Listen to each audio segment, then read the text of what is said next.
I now turn to a member from Denosa, or Denosa's Northern Cape Provincial Chairperson, Dimpho, Provincial Secretary rather, Dimpho Disipi. Dimpho, good evening. Thank you so much for your time. Really appreciate it. You heard the minister there. There's never been a trade union that said, yeah, our member was wrong, hold them accountable. And Denosa's argument is that they can't scapegoat health professionals, that the buck stops with the MEC as well as the acting HOD. What do you make of the minister's response there, that there needs to be a forensics audit and a forensics report, investigation done into this, and all of those who are complicit and culpable must be held responsible, even if it's medical staff on the ground?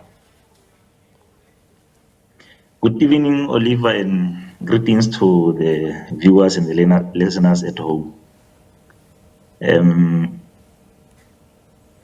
Indeed, this is a overwhelming report and damning report in the Department of Health.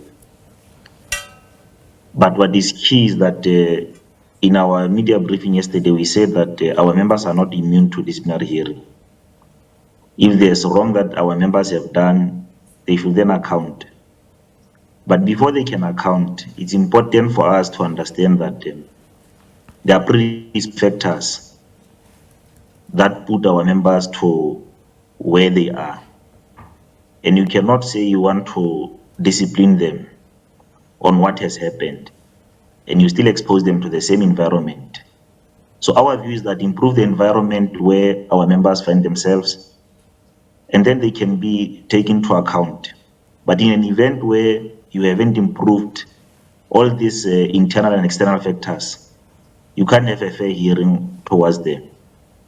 You can't Surely both, Dimpho, can exist. You can both have negligent staff members, who some of might be your members, as well as a fundamentally broken system. Both those things can exist at the same time.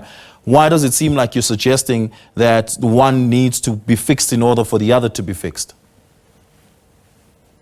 Well, you can't have a broken health system and expect that those that are rendering healthcare services must do their utmost best in a proper way.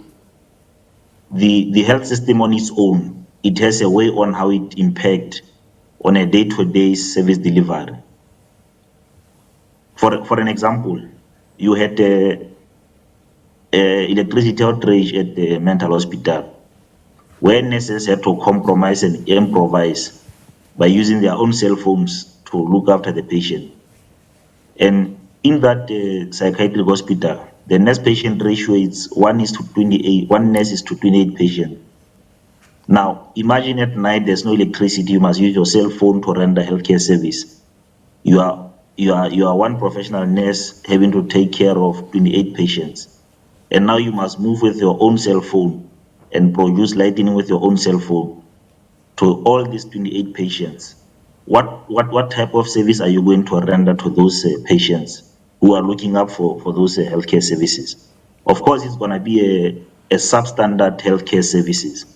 So all these challenges had an influence in the so-called negligence by the clinical staff. If private institutions closer to mental hospital could fix their electricity within less than 30 days, why should it take government or provincial department of health more than a year to fix the electricity at their institution? That shows that someone from the provincial leadership or provincial management had a direct impact on the service delivered at the mental hospital. The other example that I can give you, when we engaged with the CEO of the hospital at mental hospital, there was a maintenance company that was there, that was contracted, and the contract ended in 2022.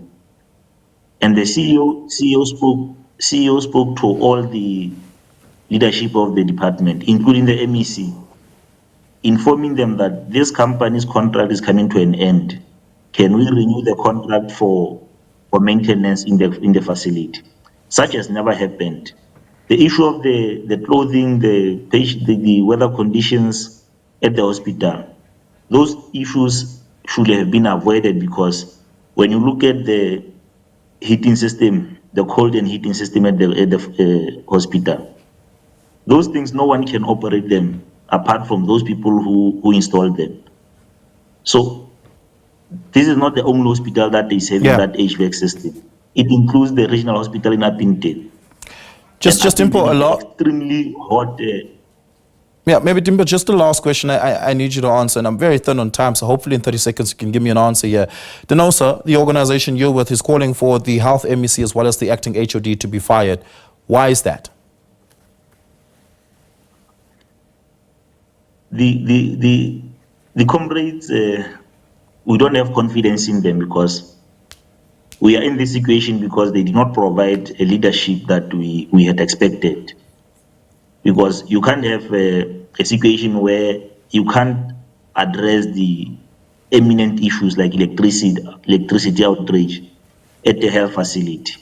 Water and electricity in a health facility is a non-negotiable, and you can't run a facility without the water and electricity. You cannot have a situation where there's no water and electricity for over 24 hours in a health facility.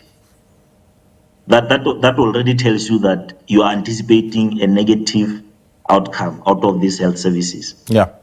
Dimpho, we're going to have to leave it there. Thank you so much for your time this evening. Really do appreciate it.